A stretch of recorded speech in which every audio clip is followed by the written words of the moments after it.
Hello, everyone. It is, let me do that real quick. Okay. Hello, everyone. It is February 5th, 2020, and you are watching the Unfound live show on YouTube. How's everybody doing? I saw Gail in here. She was the first one in. Antonia, little bit. Gail, Concha, Jill, Tamara, Angela, Susan, Jasmine, Christine, Anne, Sharon, Kathy, Laura. There's a little bit. She goes, I've been off for a few days, now I'm back. I don't have to work tonight. How was everyone's holiday? Mine was good. A little bit. Thanks for asking. As some of you probably know, we have a lot to talk about tonight. Regarding one case that Unfound has covered, big breaking news. Cherie says she's shivering here at 46 degrees. A little bit says, hey, your hair is long. Yeah, it just keeps growing. That's what happens when you don't get it cut a little bit. But we have a lot to cover regarding one of Unfound's disappearances. And it seems like it is coming to an end finally here in 2020. And we will be talking about that.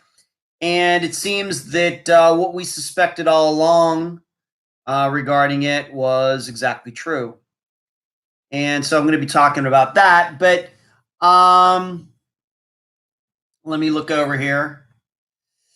But as far as everything else that's going on, had a good weekend and didn't play in any disc golf tournaments this weekend. However, I do have one this weekend in Orlando. And I'll be leaving on Friday, so you can expect that Friday's episode will be coming out early because of that, because I'll be driving over to Orlando. Probably going to leave 9:30 in the morning, get over there at about 11:30, something like that.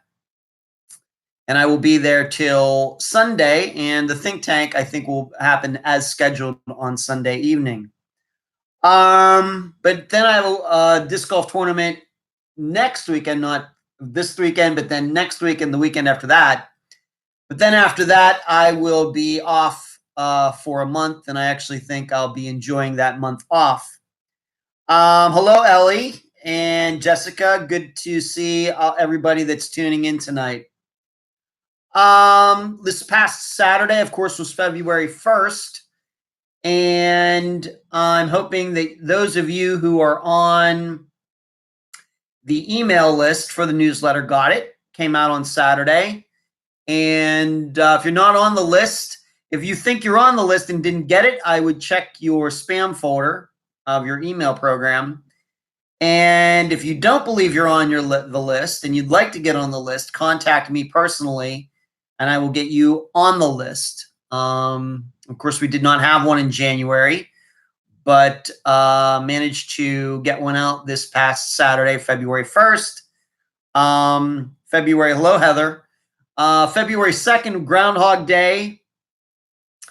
I don't know if many of you know this, but I used to live not too far away from Punxsutawney, Pennsylvania. I think it would probably, I don't know, 2-hour drive maybe there from where I used to live. Hello, Paula. And in 1997 and 1998, I actually went to Groundhog Day up there, and it is a good time. There's no doubt about it. Very, very good time. The first year that I went, it was on a weekend, so there were a ton of people there, like this past Sunday. But then the next year, I think it was on a Monday, and not as many people were there. But it's something that if you live within driving distance of Punxsutawney, Pennsylvania, if you really like to see a piece of Americana, then you should go and check Groundhog Day up in Punxsutawney. Hello, Tony, and hello, Mrs. Smith. Okay. Christine says, hope you have a safe drive. Thank you. And she says, I also got my Unfound paperback book. It's really worth buying. Looking forward to reading. Awesome, Christine. Why don't you let me know which one you got? Why don't you tell me which one you got? I'd be interested to know that. So we talked about the newsletter. Let's talk about the Jeremy Goodwin poll. A vast majority of you believe that something happened to Jeremy at the Ritz Motel the night that he went over there after he got out of the hospital. Very, very few of you, hello, Bobby.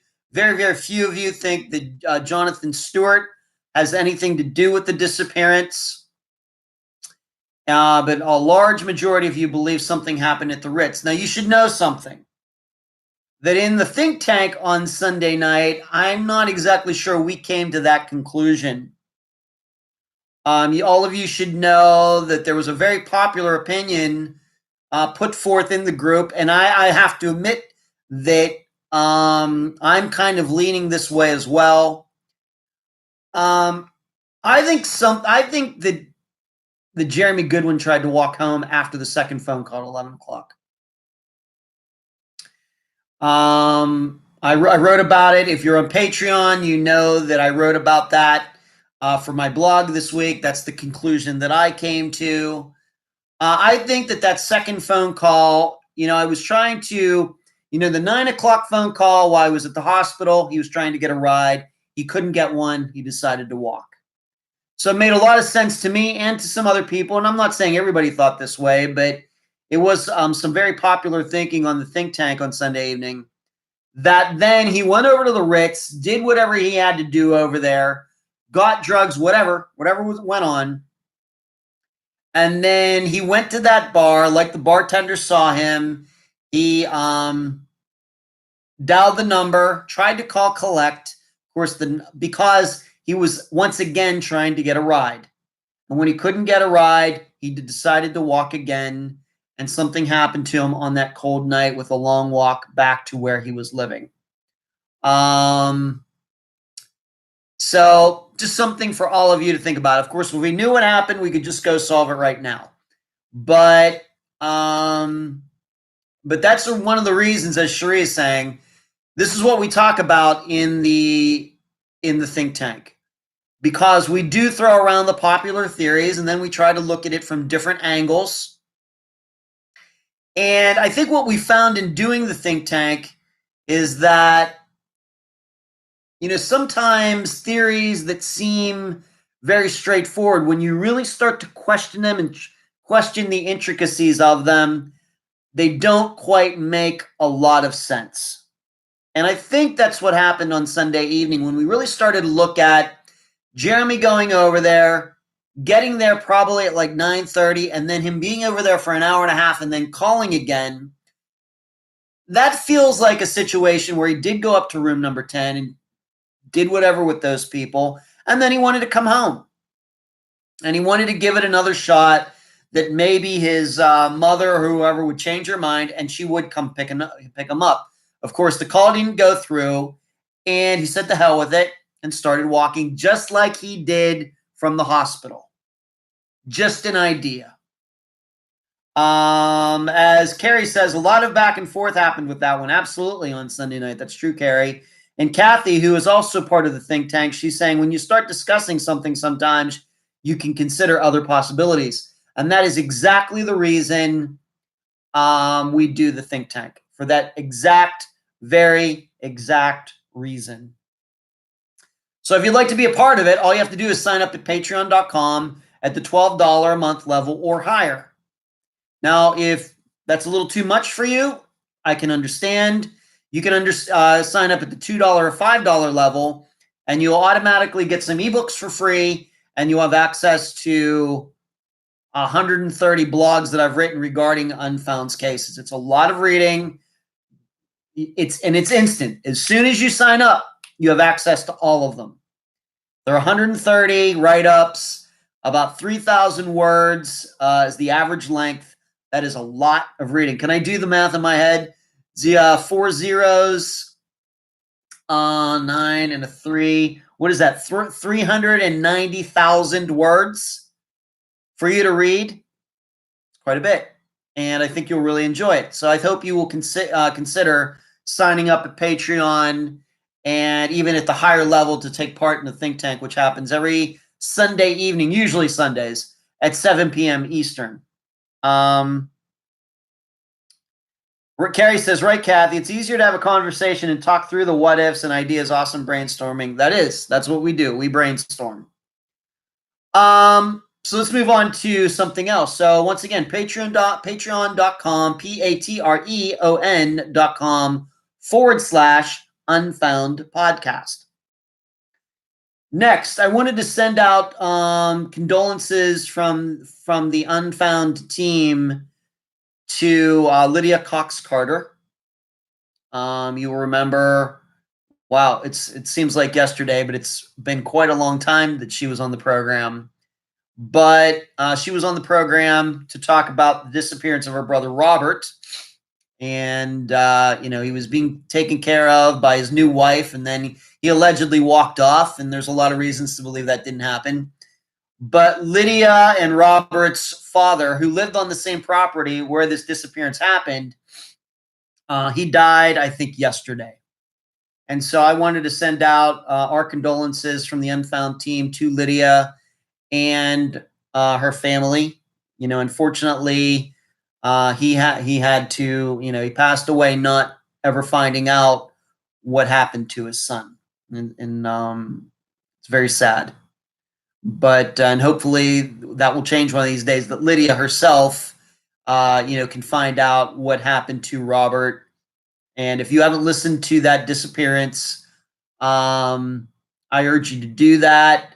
A lot of funny business that's not funny business that's not funny, I think, that went on in that disappearance. That's my opinion. And if you've signed up for Patreon, you'll be able to read what I wrote about that case back at the time when Unfound covered it. And I haven't talked to Lydia in a while, but I don't know if she'll see this video or not. But she does have our deepest sympathies. Maybe you also saw, moving on to something else, maybe you saw that another remains were found up in the general area of where Lacey Buenfil disappeared. This is only a few hours north of me. In fact, I went up and played at a disc golf tournament back, when was that? In November? Up in Ocala, Florida, which really isn't that far from where Lacey disappeared. Well, remains were found up there within the last few days. The initial thought was that it might be Lacey's, but those remains ended up being a male's. I don't know if that person has been identified yet, but it is not a female's remains. It is a man's remains. So that got some attention, but it doesn't seem like it has anything to do with Lacey's disappearance, one that is, of course, still unsolved. Moving on to something else, I want to talk about where you are right now on YouTube. You probably noticed that we're going to be using a new logo for the live show, just the Unfound logo with, of course, the background being red. But then I'm going to put the live word like at an angle. I've seen it's pretty common for maybe different programs to do that. But the live stamp on it, so when people do go to the Unfound channel, they know what they're going to be looking at, and it'll be easier to pick out what they want to listen to or watch. So we're going to be continuing to do that. We're also using a new logo for all of the think tanks that are also on YouTube, but only people who are Patreon supporters at the certain level have access to them. We also have a new logo for that program too, so that when people who do have access to those links, and you should know that those videos are unlisted, they cannot be accessed by the general public. So those people who are members of the think tank can, if they missed one, they can automatically go there and automatically pick out the one that they want to listen to or watch, instead of trying to figure out which is which. So I'm hoping that the different logos will help people be able to select what they want to watch or view a lot easier. And Natasha, who is taking care of a lot of these things, she is putting all of those things into playlists. So, for example, all these live shows on Wednesday night, she is putting all of those in a playlist. Going, I'm guessing, I haven't looked at all of them yet, but going even probably, way back to when this live show started, which was sometime in late 2017. So if you're interested in going back and watching or listening to any of the old live shows from like late 2017, you can do that. You can do that, and it'll be easy to find because all you have to do is go to that particular playlist. We're going to have playlists for the think tanks, of course, for the think tank people.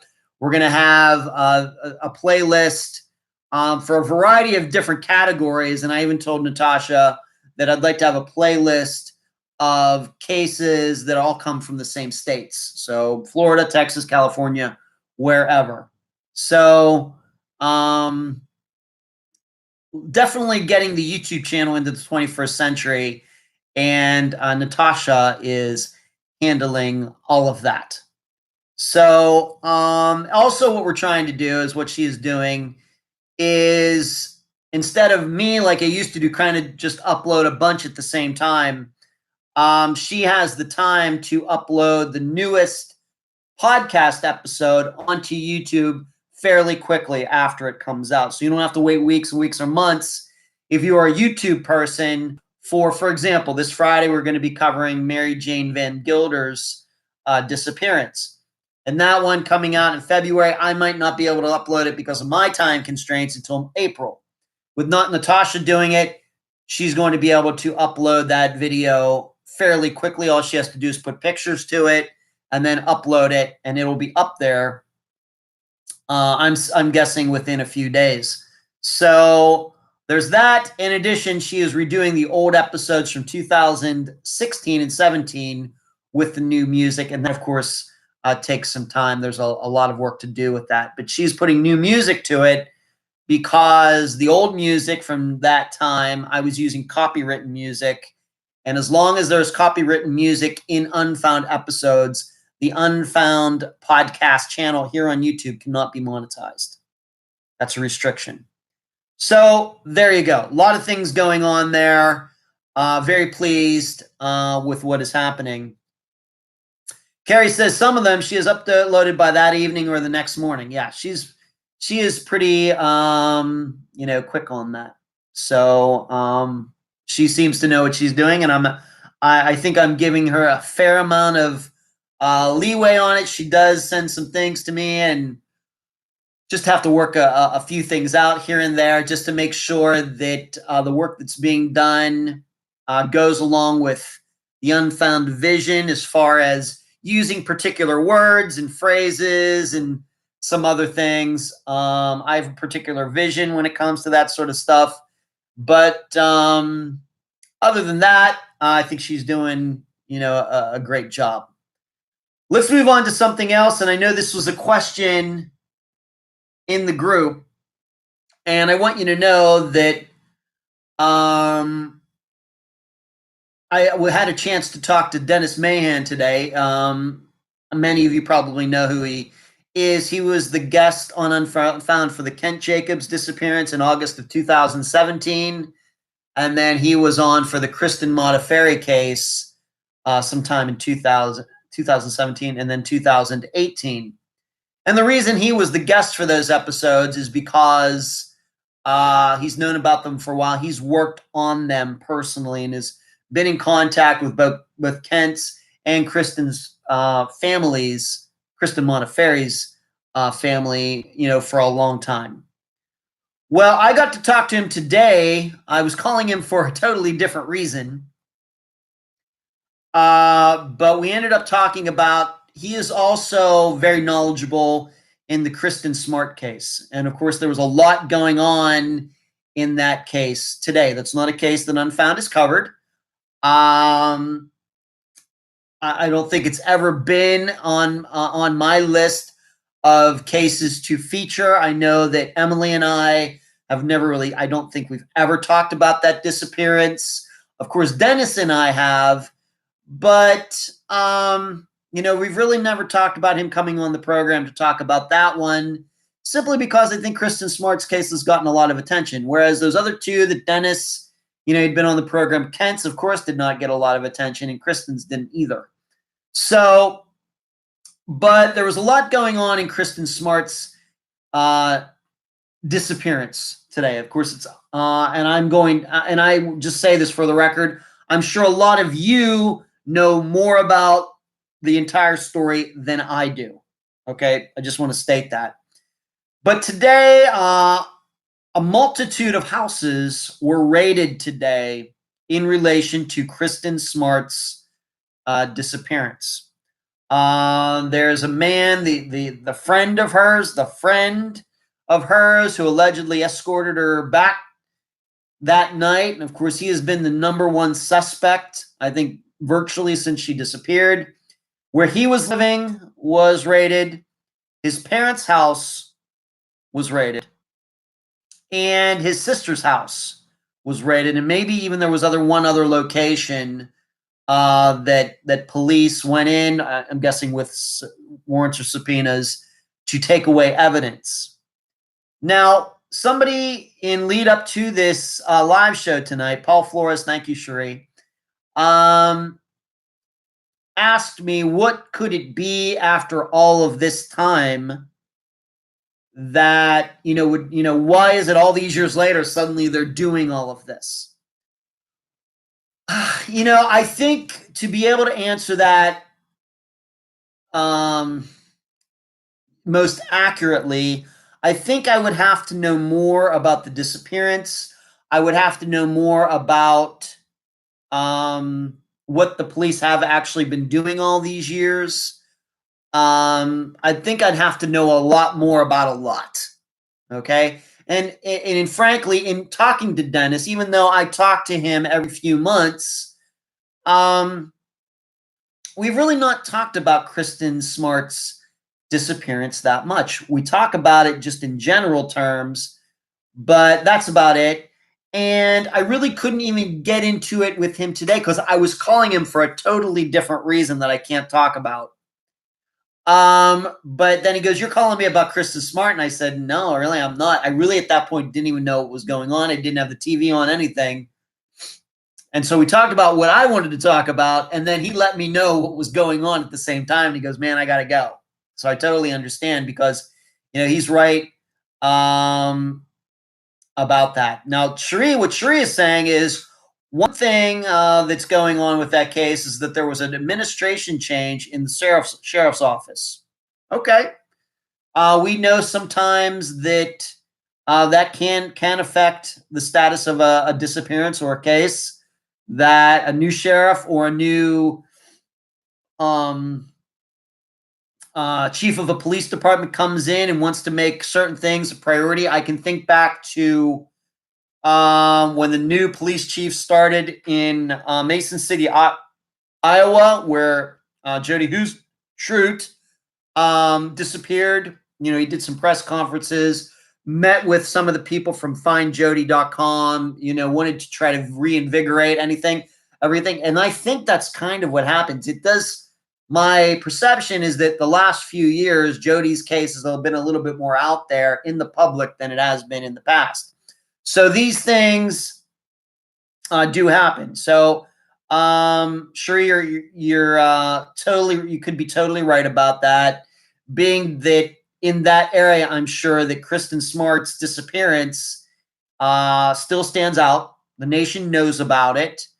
And of course, there is a number one suspect, although he's been a free man all these years, unless he has other crimes that he's committed some crimes to put himself behind jail. I don't know.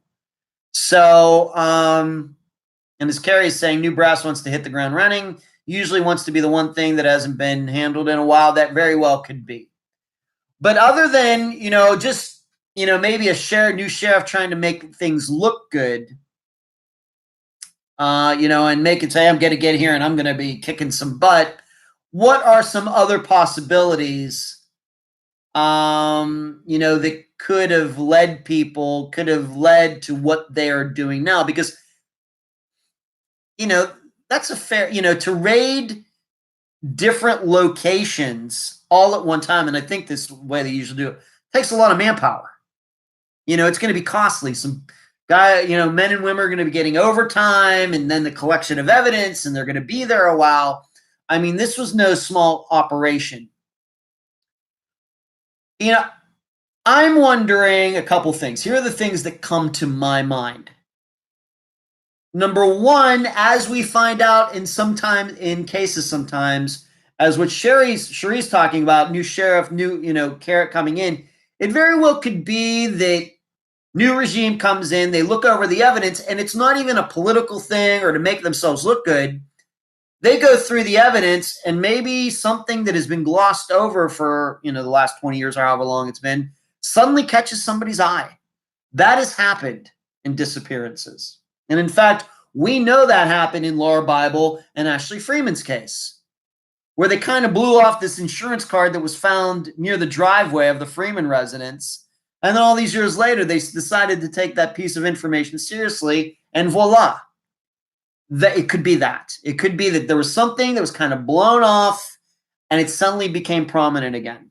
Something that was completely overlooked. Possibility.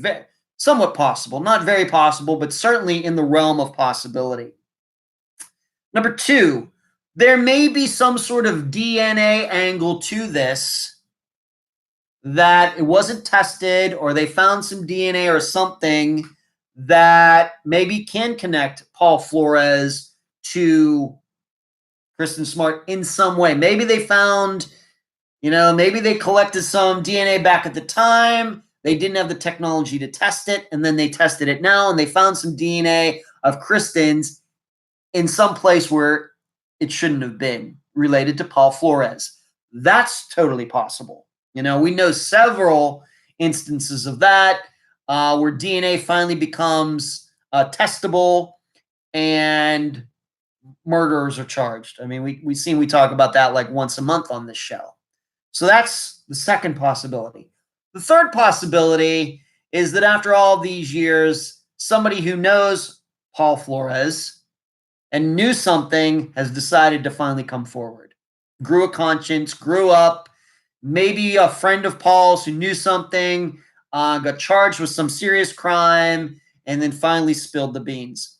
Those are probably the three most probable choices, other than the sheriff's office just, wanting to reinvigorate something just because. But if we're going to go at it from an evidentiary point of view, those would be my top three choices. It would be that they started looking through the file and something got looked over all these years, and now they're like, oh, where did this come from? Two, somebody finally talked, or three, there was some sort of DNA that was retested or tested for the first time that was found back then that ended up being Kristin's in a place where it shouldn't have been. That's really all I have for you at this time. Once again, I probably know less about the disappearance than many of you do. I know many of you have followed that from the beginning. I will be honest, I have not. So, and I haven't, even before I started this program, I don't ever remember going to the Kristin Smart thread on websleuths.com, for example. I don't. Maybe I probably did. I just don't remember it. So it didn't really have a lasting impression on me. It was just never a disappearance that caught my attention, in my days where I was just like all of you out there, taking in missing, true crime, disappearance cases, disappearance stories, instead of these days actually interviewing people and disseminating that information to the public. So when I was on the other side of the microphone, Kristin Smart's disappearance was just not one that I paid a lot of attention to, in contrast to Jody Huisentruits, which, it seems like I knew about that one, not even just, shortly after it happened. As soon as it went national, I think I knew about it. So there you go. That would be my best answer. I think, who was it that asked me that question? I didn't write it down. But somebody asked me that question. I had planned to talk about it tonight anyway, but somebody wanted me to give my opinion on what could happen after all these years for them to be doing all this. As I said, it's a variety of possibilities. And I don't even know which one I like the most, mainly because I'm not knowledgeable on the disappearance enough to say. Carrie says, it does take a lot of manpower and not usually possible, which is one reason they detain people while searches are being done, so they can't get info to anyone else possibly involved. Right, Carrie, right. Of course.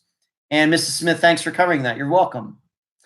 Just while I'm thinking about it, for all of you who are watching, we got a nice showing tonight. If you'd hit that like button, the thumbs up, or it's like this.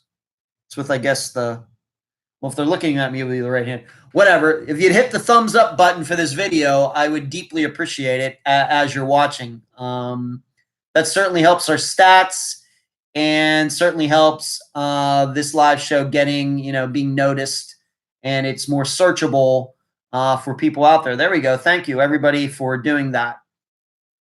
So that's Kristin Smart. Where is this going to go? I don't know. I really can't say.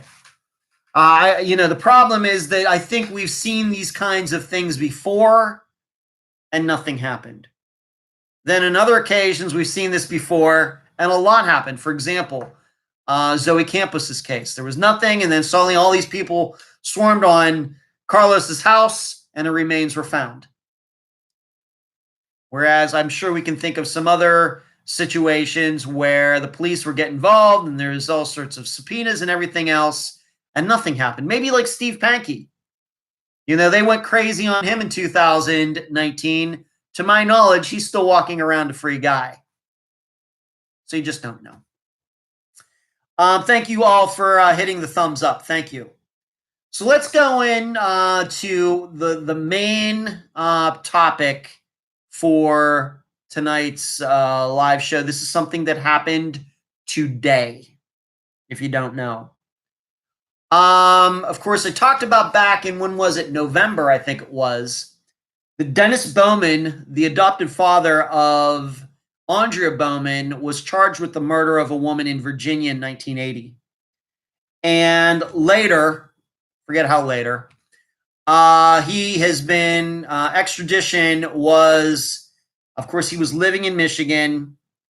He was charged there, and then he was extradited to Virginia so that he can stand trial for this murder, once again, from 1980.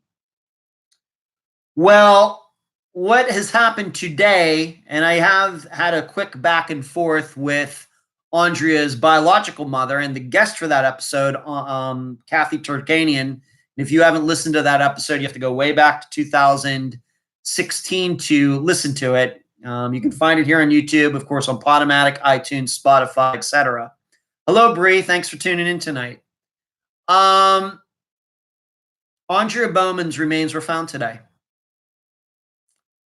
The way I think that this went down, the way I understand it, I've not talked to Kathy on the phone yet, but it seems that once he was taken into custody, that he divulged that, yes, he had killed Andrea in 1989. And I am taking for granted that he also told them where she was. And I give all the credit in the world to Kathy, because if you go back and listen to my interview with her, this is over 3 years ago, where at that point, that case was nowhere. It had been cold. But way back in late 2016, Kathy told me that she believed Andrea was on the Bowman property in Michigan in the same house where Andrea disappeared way back 30, at that point, not quite 30 years ago. Of course, now it's 31 years ago. She was right. Kathy was exactly right. Andrea's remains were found under a concrete slab on the Bowman property today. And once again, she and Kathy has never wavered from that. You can go back even well before she did an interview with me. You can find articles about Andrea's disappearance and Kathy being interviewed. She has said that for a while now. Now, why she suspected that? Just kind of an inkling, I guess. I don't think that there were any facts to support that. I don't think there were. But she always believed that Andrea was on that property, and that if she could get onto that property and with the proper equipment and the proper people, that Andrea would be found. And she was right. And I think I can even say this now, that she and I at one point, not recently, I'm going to say way back in 2017 maybe, we kind of did a brainstorming where I even told her, well, if you're so sure that Andrea is on that property, what you should try to do is try to buy the property from the Bowmans. Find out how much it is and maybe get a straw buyer to offer them way more money than it's worth to buy the property. That's the way you'll find out if Andrea's on the property. Let's say that property was worth $200,000. And if you offered them $300,000 and Dennis and his wife still didn't want to sell, then you would know that she was on the property. You would be sure of it. Or at least if you offered that money and they thought about selling, then you could maybe keep an eye on the property to see if any work was being done there. Maybe they were going to sell it and dig up Andrea's remains before they sell the property. So we were throwing ideas around like that. And you know what? To this day, I think that's a great idea. For any people who believe that their loved one is on a piece of property and it's being protected by a certain person, a husband, like these wives that disappear and the husband says, I just have no idea. I think it's a great plan to try to buy the property. How much is the property worth? $200,000? I'll give you $250,000 for it. And see what they do, see what they say. I think it's still an interesting idea just to see how people who are suspects in disappearances, see how they are going to react to that. And, and that personally, is one of the flaws of people choosing to put a missing person's remains on their property. Because at some point, they're not going to live there anymore. They're going to die. And and the person who comes in might get a little curious. So, Bree says, police should always check concrete areas. Katie, I'm very glad Kathy has an answer now. Mother's intuition was correct. Ellie, yes, Bree, several cases that ended up that way, unfortunately. Kathy, yes, Kathy has resolution now. She was right all along. Ellie, great idea. Katie, she was a really interesting guest. I disagree with her thoughts on adoption. Yes, me too, Katie, but I have an immense respect for her. Tamara, glad she has answers. Carrie, Marianne Chapman tried to buy the piece in Ivy Bend where Angie Arnell disappeared, but she couldn't come up with funds for it. Well, that's unfortunate, Carrie, but I think that if families were to try to do that, if they were to, find somebody who could afford, to help them out and give them the reasoning and things, you never know where that might go. You never know. Even if it's just a straw buyer, even if it's something that's set up that is totally fake, let's just see how badly these suspects want to hang on to the property that they live on. Let's just see. And I think through that, you can find out if a missing person's body is on that property or not. So Andrea's remains were found. Dennis Bowman had admitted to it. Now the next question is, did his wife know? I don't think there's any doubt. Now, is she ever going to be charged with anything? I don't know. I don't know. But did she know? Of course she knew. Of course she knew. He's just pouring concrete out of nowhere. Now, did the other daughter know? That's harder to say. I Did she know at the time? I don't think she would have been too young, I think, to understand all of that. Do I think that she grew up to be old enough to this day to maybe suspect it? I gotta believe so. I'm going to, I don't want to think, she's a totally clueless and horrible person, but I have to believe that she thought so. On that property, and I have to believe that she might have suspected something. I'm not saying she's criminally liable, but I'm going to guess she probably suspected something. Whereas with the mother, I have to believe she knew from that very second that it happened. I'm not saying she took part in it, but I got to believe she knew from the very, very moment that Andrea disappeared. Maybe she was there when, Dennis, killed Andrea. But I don't think there's any doubt. Carrie says that one, though, I believe the property was repoed, so it wouldn't quite have the same effect, but she could dig it all up and all she wanted. Ellie, I think the Springfield 3 may be under that hospital parking lot. Well, we're not going to get into that, Ellie. That's a little bit different situation we're talking about. But Carrie's wife knows, and I still think they need to check all the properties they own to see if there's more. And I'm going to get to that, Carrie, for sure. I think there are more victims there are still that we don't know about. And Cherie says, I think Dennis Bowman's wife knew. Not saying she actually is taking part in it technically. Yeah, I understand that, Cherie. I happen to believe that Dennis Bowman is a serial killer. I mean, what's it take, 2 or 3 to become a serial killer? He murdered, I'm pretty sure he murdered this woman in Virginia. And then there were 2 women who, one was murdered right before he went to jail in the early 80s. And then there was one that was murdered right after he got out of jail, that was around where he lived after he got out of jail. I'm going to say that I think he murdered at least 4 women, including, you want to consider Andrea to be a woman, even though she was just a little girl. I'm going to say he murdered 4 females. Pretty sure. Pretty sure. It very well may be when this is all over that I'm not saying he's going to reach Green River Killer numbers. I'm not saying he's going to meet Ted Bundy numbers or, John Wayne Gacy numbers. But I would not doubt if he gets to original Night Stalker murder numbers.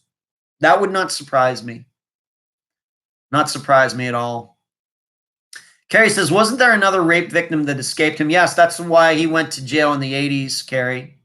Tamara, my personal opinion, she would have had to have known. You can't have a daughter disappear and her husband is burying something. You would have to know something happened.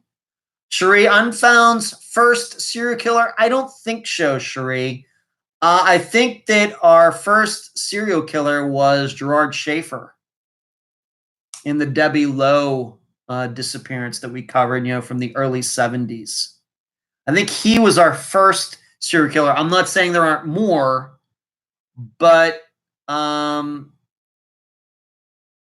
it just depends. I guess it depends on, Cherie, how you want to look at it. We didn't cover Debbie's case until 2017. So I guess in the way that we covered them, then I guess it's very possible, since Andrea Bowman is one of the first disappearances I ever covered way back in 2016. But I guess chronologically, of the way time goes, then Gerard Schaefer with Debbie Lowe in the early 70s would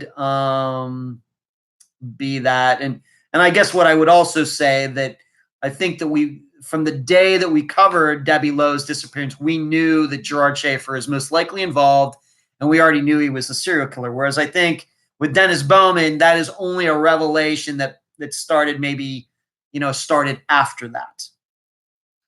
Although I think Kathy is suspected of it, has suspected it for a long time. I don't know if there was any proof of that until he was charged with the other woman's murder back in November. So there's that. Emily, I think it's 3 or more to be considered a serial killer. You may be right, Emily. Shadow says, hey, I love your channel. Thank you, Shadow. And Cherie, oh, yeah, right. Forgot about that one. Yeah, Gerard Schaefer, which he was a guy, I think, a serial killer who is very, very well known. So being that Andrea's remains have been found, being that now Dennis Bowman is in custody, you can expect Unfound to do a memorial in memoriam for Andrea Bowman within the next few weeks. The reason we haven't done it, for example, in Tom Brown's case, even though his remains have been found, that is a case that, of course, is still up in the air. In contrast to maybe with the guy who's in custody for Laura Bible and Ashley Freeman's, we haven't done one for that is because their remains haven't been found yet. So what I like to do when these in memoriams happen, I want the remains to be found, and I want a sure cause of death to be on the record. For example, Crystal Morrison and Devin Bonds, I still am not sure what happened there. Now, you should know I've tried to contact Heather, Devin's mother. I've also contacted Michelle, Crystal's sister. They have not gotten back to me as to what the final decisions, what the final report says about the deaths of Crystal and Devin. Once I get those, then I would love to be able to do an in memoriam for them. Now, if it ends up that they were murdered, it's decided they were murdered and the killer's still out there, then of course I won't be able to do that. But you can expect one for Andrea Bowman within the next few weeks. And we just did an episode, a kind of an updated episode on Andrea's disappearance back in November when Dennis Bowman was charged with the murder of the woman in Virginia. So Valerie says, finally made it back. Hi, everyone. Busy moving in my new home. Congratulations, Valerie. So still looking for, I know we have, what do we have? We have 60 people watching. We only have 26 thumbs up so far. We only have half the crowd that's given a thumbs up. I'd like you to get those thumbs up if you can. If you can figure out how to do that on your phone, your iPad, or whatever you're watching on, that would certainly help us. I'd appreciate that. What do I think? As I think Katie said, I think the interview with Kathy, that was very early on in Unfound's existence. And I'm not sure I knew exactly what I was doing back then. Kathy is a very energetic person. I think that she was the first person that I interviewed for the program that had that type of personality. Whereas, for example, Mary Lyle, Glendine Grant, some of the other people I had early on, they tend to be much more laid-back people. With Kathy, high energy. And, of course, she was very opinionated about adoption and her opposition to it now because of the things that happened to her. And even though I don't agree with her thinking, I let it play out. I did not edit anything. The discussion that happened about adoption during my interview with her was allowed to play out, even though I didn't personally agree with it. That's what journalists are supposed to do. And, that was, just probably a rare episode. In fact, somebody even wrote that in the discussion group recently, how different that interview and my summation was so different compared to all the other ones I do, because she and I definitely had a difference of opinion, not on a disappearance, but on something that we both know quite a bit about. Her knowing about adoption because she gave her Alexa, who became Andrea, up for adoption. And I know about it because I was given up for adoption, then got to meet my biological family way back in 1994. So, I know a lot about it as well, living through it. Of course, I don't have any kids. I've never adopted anybody. But so, that was some place where we just had to disagree. But I felt that in the summation afterwards that I needed to give the opposing side on it. I just didn't want to let it stand, that because I feel like if I let it stand, then people are maybe going to think that I agree with it, and I don't. And so I try to be objective and just stating the other side, even though I gave her all the chance in the world to talk about her attitude toward adoption. Carrie says, I hope they release the remains to her versus her adopted mother. Yeah, that's a good point, Carrie. Sheree is saying also hit the subscribe button. Yes, if any of you are in here and aren't subscribed to the Unfound podcast channel, please do that. Emily, remind me what you all disagreed on. Well, we disagreed on adoption, Emily. Given what happened with Andrea, Kathy is a anti-adoption. I don't want to portray her opinions or anything else any more than that. Let's just say that she is anti-adoption and I am pro-adoption. And I'm guessing that both of our experiences, both of our opinions come from our own personal experiences. Katie, my brother and I met for the first time a few years ago. I'm in my 50s. It was awesome. That's interesting, Katie. Yeah, I met my biological family when I was 23 in April of 1994. I never even knew I had a brothers and a sister until then. So, Andrea Bowman, exactly in the place that her mother, Kathy, thought she was. And so this is a situation where DNA seems like it's going to solve a murder. And it's not just going to solve one murder, it's going to solve two murders, and it's going to solve a disappearance at the same time. So I give credit to all, the police work that was done on this. And I'm glad, what was in Virginia Beach, I think it was. I'm certainly glad that the Virginia Beach Police Department or whoever else was involved did not give up on that murder that happened back in 1980, because if they had, we might have never known what happened to Andrea. So I give them all the credit in the world. Good for them. Doing good work. Not get Becky. I'm just not going to get into it. I just wanted to, don't want to get into the adoption, in depths of adoption in this. I'm just telling you what I remember about talking to Kathy and interviewing her back in 2016. So I'm not going to get all into that. So let me see what else we have going on. Is there anything else that I want to talk about? And if I can, of course, Kathy herself is more than welcome to post in the group, to write in the group about her beliefs and, anything else regarding Andrea's case.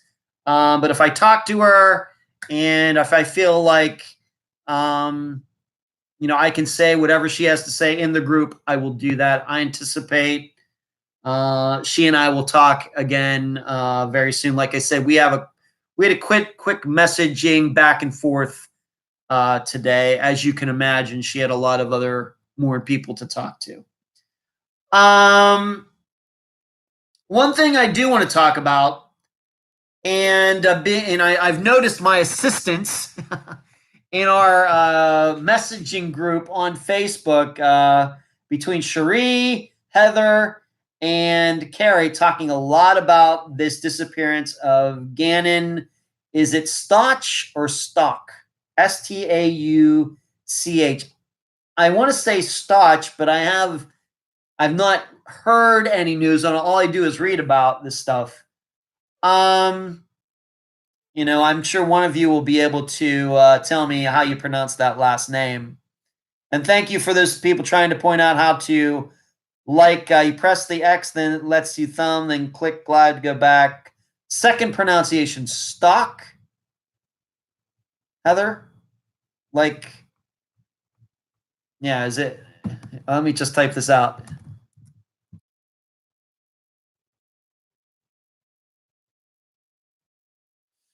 that how you pronounce it? Anyway, I've just been following what my assistants have been saying about it. And I stock. Okay, thank you, Heather. Gannon Stauch, and how, stepmother said that he left to go to a friend's house, and then the next door neighbor just happens to have security video in his house that shows that the stepmother and Gannon left together in a vehicle, and then when she came back hours later, she was by herself. Immediately, once again, I've not followed it. All I've been doing is a little bit of following what Heather, Cherie, and Carrie have been saying about it, and Emily too. Maybe Emily, you were in there too. Ellie, you going? Okay. Good night to you, Ellie. Thanks for tuning in tonight. It reminded me instantly of Chiron Horman's disappearance from, when was that now? 10 years ago or something? You gotta wonder what happens in these situations. Now, of course, we're all going to be suspicious, being that Gannon's stepmother lied. I just wonder what happens in these situations. Is it a situation where, the child gets out of hand and, especially, I should say, as a man, especially when it's a woman causing a child to disappear. I think that we all know, unfortunately, my gender tends to be more violent. We have more addictions. We're more likely to commit suicide. We're more likely to be in jail, on and on and on and on. So that's why when it's a situation where it's a grown woman and she's supposed to be taking care of her own children or a stepson or stepdaughter, and then these things seemingly out of nowhere happen, you just wonder what goes on. And is this a situation where the child got out of hand and the stepmother, in Chiron's case or Gannon's case, disciplined the kid and it went too far and she thought, oh my gosh, I'm going to go to jail, so decided to kill these kids? Or is it sex trafficking? Is that what happened in these situations? Or is it, and this does happen, is it a situation where the stepmother thought that the child was getting in the way of her relationship with Gannon's father? This kid's we just want to do this and we want to do that, but he's spending too much time with his son and I want to spend time with him. So if I have a chance to make this kid disappear, I'm going to do it. That happens. That's also it's not common, but it is a scenario that certainly happens. And that cuts both ways, with men making their stepdaughters or stepsons disappear so they can have more time with the mother. These things happen. It's the worst. I just can't imagine it. So these are all sorts of the ideas that go through my head, thinking about this. Katie says, makes me think of Chris Watts. Bree, she must have done something. She didn't want to show her face on TV. Emily, yes, I've read some of the messages. I think the stepmom did something. Heather, my theory is dad was leaving her, and this is a way to get back at him, if alive. Okay. Stepmother does have prior assault charges. Cherie says, Carrie, she is with her husband because he cheated on the kid's mom with her, and her stepmonster attitude about him gone. Cherie says they were having marital issues. Ford says, how old is he? Heather says 11. Cherie's stepmom and biomom were best friends until she had an affair with her husband. How much do you have to hate a guy to kill his son? I just can't imagine it. I just cannot. These things are just cannot imagine it. Katie says it reminds her of Chris Watts only because of the neighbor and the video footage from the security camera. Yeah. Okay, Katie. I just cannot imagine. I think that, jealousy is part of being human. In fact, it's part of being an animal. I mean, we've seen animals show jealousy too, dogs and cats and other animals that were around a lot. We've seen them show jealousy. They want their food. One dog's getting the food, the other dog wants the food. One dog's getting love, the other dog, we've seen that over and over. It's part of being an animal. So jealousy is not something that surprises me. What surprises me is that you could take jealousy to that extreme where you're taking it out on a child or somebody who really has nothing to do with the situation.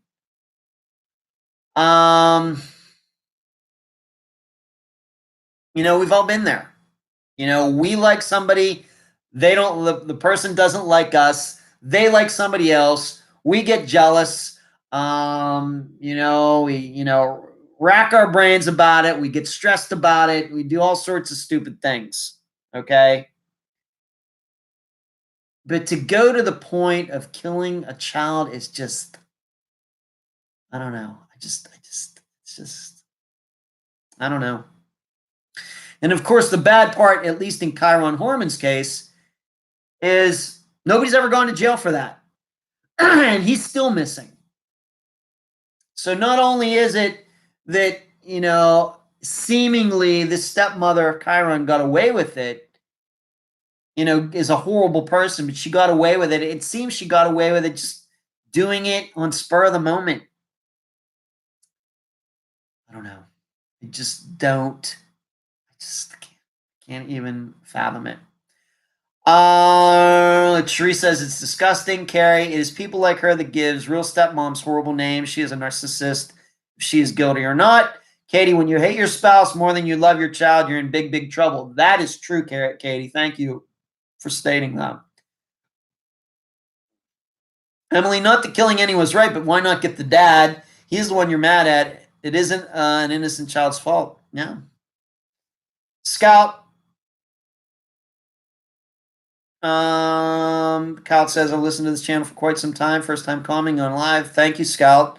Shree's 11 and she signed up to be a stepmom when they got married. Unbelievable to me that anyone, especially a parent, could hurt a child. She might get away with it. Look at Lori Vallow. Yeah. Thank you, Rock.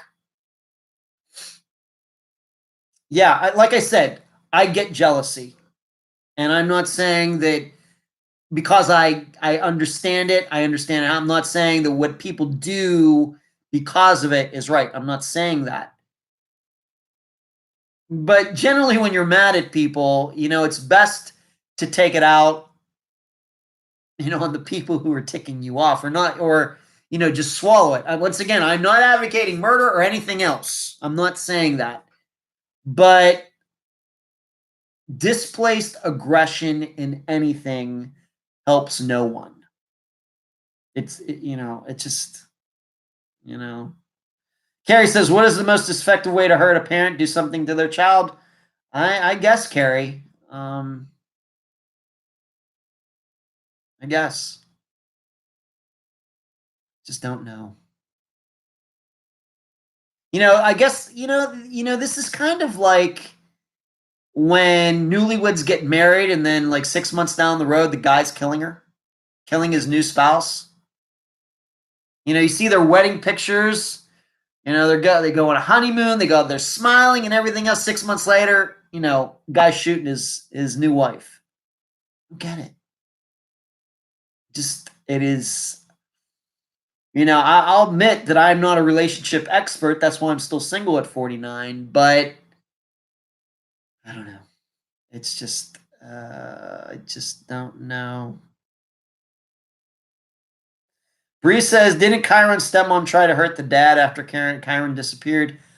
I really don't remember, Bree. I really don't remember.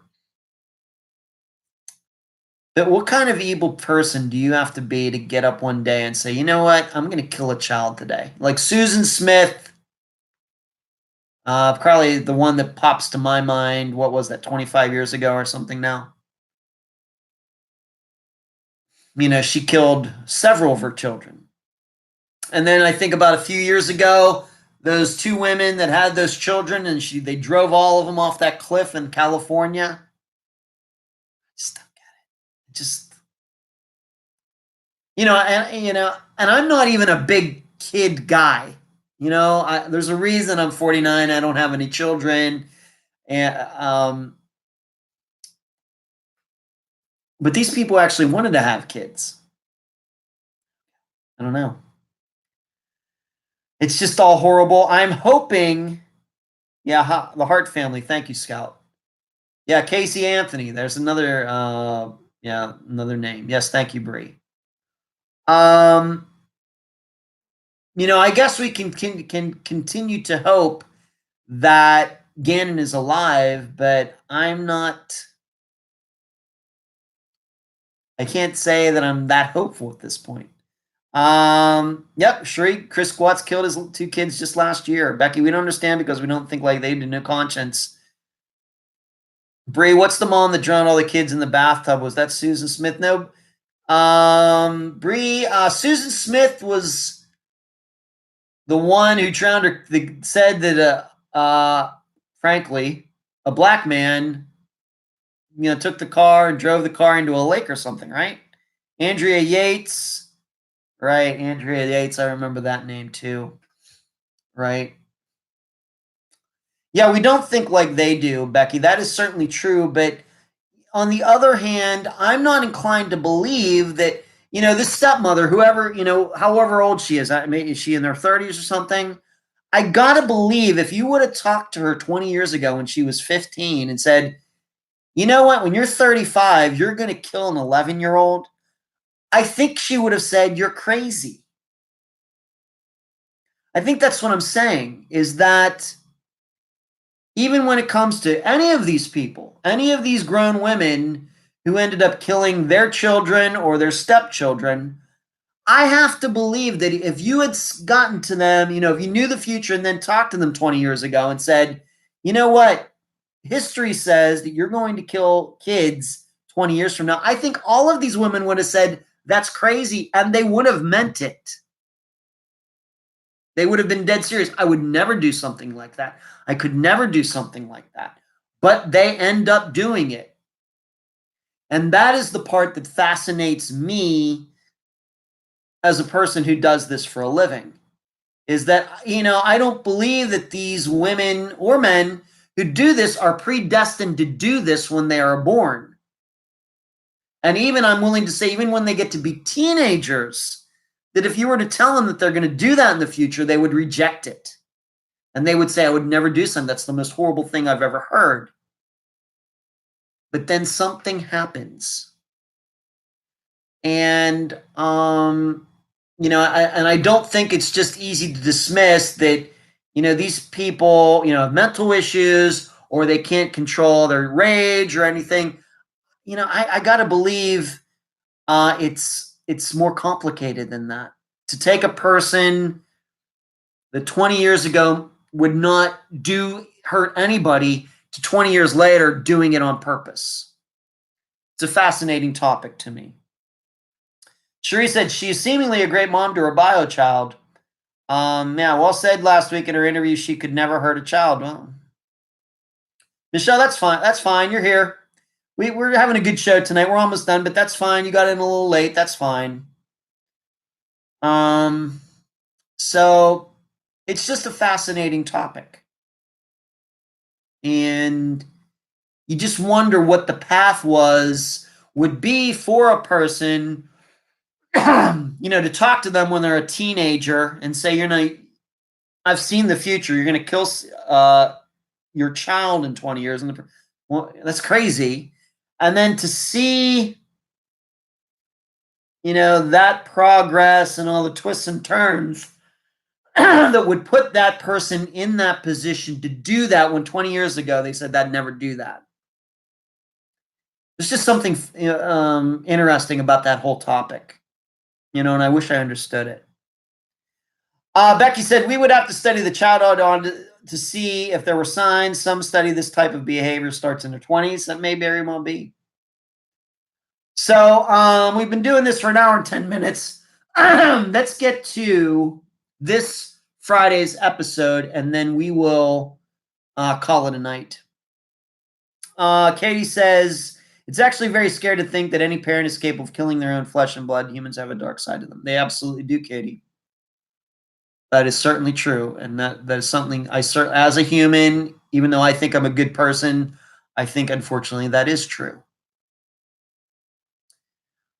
This Friday, we are covering the disappearance of Mary Jane Vangilder, and we are going to be setting a record. This will be the new record for the oldest case that Unfound has ever covered. We're going to take you back to 1945. Specifically early April of 1945. So World War II was still going on. In April of 1945, Hitler was just days away of committing suicide, but the war was still going on in the Pacific against the Japanese. And of course, we were about 4 to 5 months away from the dropping of nuclear bombs. Mary Jane Vangilder was the mother of 5, but she was from West Virginia, but she was living alone in Shelby, Ohio, and working at an army depot there. And then what happened was that she had been trading letters back and forth with her oldest daughter, who was 13 at the time. And then suddenly the letters started coming back saying that Mary Jane no longer lived at that address, and she did not give a forwarding address to the post office, and she was never seen again. And in fact, we find out that she quit her job at the depot, saying that the reason being additional household duties. The problem was she had no household in Ohio. She was living by herself. And so she quit her job, even though she seemingly didn't have to.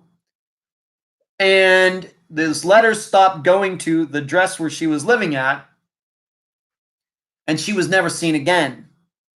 And so this is an episode that is, the title of it is Life During Wartime, because this is when it happened. Now, probably the shocking part about this case is there is an investigator working on it now in 2020 and has been working on it since 2018. We talk about all these more recent cases. Doesn't seem like anybody's doing anything. Mary Jane's case has somebody working exclusively on it now. And his name is police officer, investigator, detective Adam Turner from the Shelby, Ohio Police Department, and he will be my guest. I'm telling you right now, considering how we talk about police departments and how they treat disappearances and everything else, Adam is going to be such a breath of fresh air to all of you. You're going to be stunned. I'm telling you. I mean, you know what I say. The reason I don't have any detectives on the program is because they never want to tell you anything. Well, we're going to somewhat make up for it with Adam being on the program, because his interview went about 2 hours and 40 minutes. Talking about Mary Jane, but also talking about disappearance cases in general and a lot of the problems. And you're going to get to hear a police officer's opinion on it.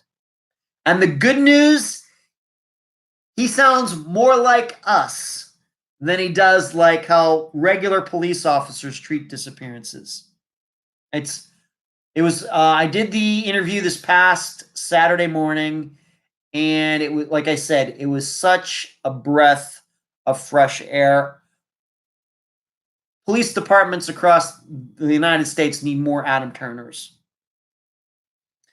Going back to Gannon's disappearance, might have been an accident she covered up, but I'm not so sure. That's not the way it looks now.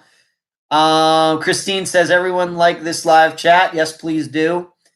A little bit, I think of Logan Tucker when hearing about children being killed by moms. Thank you, Little. Cherie says she is looking forward to this Friday's episode for very good reason, Cherie. I will be on a 6-hour drive, so I'm happy it's a long one. So interested in hearing all the work Adam has put into the disappearance. Now, all you should know, that not to give this away, Cherie, but Cherie was the one who first contacted Adam about being on the program. She's the one that initiated the introduction that I got to Adam. And I deeply appreciate Cherie doing this. Michelle says, looking forward to it. I love a good detective. Who cares? Okay, policeman, gotcha. Yes. I don't know if he's officially a detective, Michelle. You know, it's the Shelby, Ohio Police Department, I think he says has 15 officers, something like that. And he does a variety of investigations. But Mary Jane's disappearance is at the forefront. And he's really, trying to work with her family and other people to really try to put it all together as to what actually happened to Mary Jane. Becky, will this be on your website? Well, it'll be on the Unfound podcast channel where you're watching right now very shortly, I think, after it posts on Friday. It will be on Podomatic, Spotify, iTunes, all the regular places that you can find the program. And Cherie says, Adam's very excited to be on the program. Well, Cherie, technically, I guess he has already been on the program. It's just going to be on Friday. Everybody gets to hear him. But he did a great job. We had a very thorough discussion about Mary Jane and then issues the police departments run into regarding disappearances. Now, you should know one more thing about Mary Jane's disappearance. Her sister Rose disappeared right around the same time from Maryland. And so Adam and I talk about that as well. Could these two sisters' disappearances be related, even though they didn't live anywhere near each other? So we cover it all. Like I said, 2 hours, 40-minute, 40-minute interview. And it's an episode that comes in under 3 hours long. You know us at Unfound. We don't mind 3 hours. We're willing to take up all of your podcast time.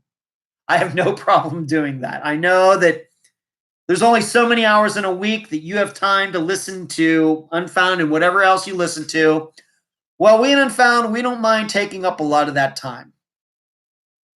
So your time is going to be taken up on Friday or Saturday, Sunday, whenever you choose to listen to the disappearance of Mary Jane Vangilder from Shelby, Ohio, early April 1945. Once again, an episode I'm calling Life During Wartime, and the guest will be investigator from the Shelby, Ohio Police Department, Adam Turner.